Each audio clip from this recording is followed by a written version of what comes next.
madaxweynaha jamhuuriyadda Soomaaliland mudane Axmed Maxamed Maxamuud Silaanye isagoo gudanaya waajibaadkiisa shaqo ee caadiga ee shacabka Soomaaliland ay doorteen in dalkan iyo dadkiisaba uu ku hogaamiyo isla markaana uu gaarsiiyo horumar ballaaran oo la taaban karo ayaa markii uu soo gaadhay meesha loogu talagalay daafurka wejigii labaad ee jidka dawga cad ee waqooyiga magaalada Hargeysa waxaa si diiran oo kaliya laba ugu soo dhaweeyay dadweynaha deegaankaasi salaadin waxgarad iyo waliba gudida gacanta ku haysa dhismahaasi wadada dawgacad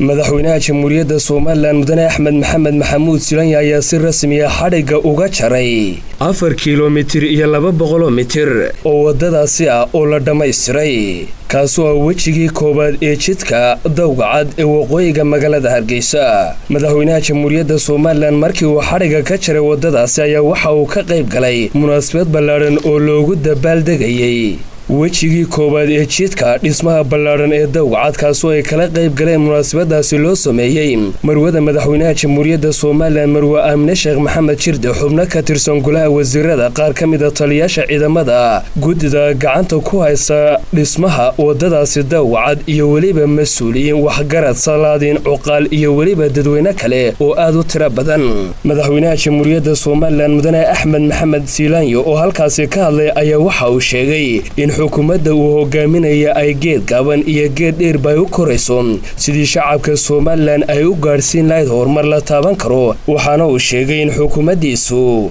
ay dhiirigelinayso dhismayaasha kala duwan ee wadooyinka Soomaaliland waxaanu ku ammaanay gudida gacanta ku haysa wadadaasi waxaanu tilmaamay in xukuumaddiisu markii horena ay ka qayb qaadatay intaasi dhamaatay iminkana ay diyaar u tahay wadada dawgacad waa wada aad iyo aad muhiim dalka u ah qiimo weyn u leh isgaarsiinta in ummadda dalka iyo dalka la isku xidho oo aan wadooyinka dhisno oo dadku meel walba isgaadho oo ummadda ay dalka iyo dadku ay noqdaan dad isu socon kara oo meel walba isu socon kara oo danaha iyo mashaariicda iyo dhaqdhaqaaqa iyo ganacsiga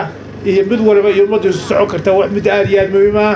wadadaasi cadina aad muhiimad weyn bay leedahay qiimaha ay leedahay waanu siinay waana ka qayb galinaa insha Allah tacaala ilaahay waxa ka rajaynayaa inuu nooga dhigo taa iyo kuwii kale ka dambeeyaba inay noqdaan wixii dalka iyo dadka isku xidha oo ummadeena dalkeena horumariya insha Allah tacaala guddiga ka shaqeeya waxa ku jirtana aad iyo aad baan ugu mahadcelinayaa annaguna waxaan ballan qaadnaa inaanu gacan libax ka geysano inaanu gacan weyn ka geysano in wixii waajib xil laga saaran inaan si buuxda u gudana ayaan rajaynayaa wasiirada wasaaradaha arrimaha gudaha maaliyadda arrimaha dibadda oo iyaguna halkaasi ka hadlay ayaa tilmaamay muhiimadda ay wadadaasi leedahay mudane madaxweyne runtii sidii hortay la sheegay dhowr dawba dalka ku yaala dawlada hore waxay noo sameeyay dawlado waaweyn ay ka mid yihiin Shiinaha iyo Lubnaan iyo dawladii boqortooyada Ingiriiska laakiin dawganu madaxweyne runtii waxa ay qiimo weyn maanta u leedahay waxa sameeyay bulshada deegaankan iyo dawladooda oo iskarabsanaya anoo halkan macallin oo mari jiray markaan bulaxaar ku socdo oo gaarida laga dago maantana aad moodo inay tahay jidadkii Switzerland ku yaalay oo maanta hawshaasi ay hawl ragu kaceen oo ay qabteen oo ay ku dadaaleen oo ay dalkoodii iyo dalka Soomaaliland u sameeyeen aad iyo aad baan ugu mahadnaqayaa gudida sharafta leh aad iyo aad baynu cid wal oo ka qayb qaadatay taajir qof meel dhaxaada danyar cid wal oo ka qayb qaadatayba waxaanu leeyahay Ilaahay subhanahu wa ta'ala ka dhiga fi miisaan xasanaatin wasiirka wasaaradda madaxtooyada ee jamhuuriyadda Soomaaliland mudane Xirsi Cali Xaaji Xasan oo wadooyinku ay hoos yimaadaan wasaaraddiisa madaxtooyada ayaa waxa uu sheegay mar labaad farxad ay tahay inay guddigu halkan ka sheegaan gacantii dawladda inaanu ka geysanay gacantii dawladda tay ka dalbadeen madaxweynaha ka dalbadeen madaxweynaha uu joogaa diyaar waa loo yahay waxaan hortiisii sheegayaa inaanu si mugle horena uga qayb qaadanay iminkana ka qayb qaadan doono insha Allah tacaala wadooyinka dalka runtii ka socda guud ahaan dalka ka socda waa badan yihiin muhiimadoodu way kala duwan tahay iyadoo dhaqaalaheena iyo awoodeenu yar yahay oo ay kooban tahay ayaa haddana dadaalkeena iyo isu tageena iyo wax urursigeena ay muhiim tahay inaynu la nimaadno hankii iyo himilada aynu wax ku qabsan lahayn. gudoomiye ku-xigeenka ahna kusimaha guddida gacanta ku haysa wadadaas oo isaguna halkaasi ka hadlay ayaa si kooban uga waramay sooyaalka taariikheed wadadaasi muddadii ay socotay. waa xaflad taariikhi ah waxay 23 sanadood ee aynu dowladnimada la soo noqonay iyo intii ka horeysayba waa madaxweynihii ugu horeeyay ee halkan caga soo dhigo.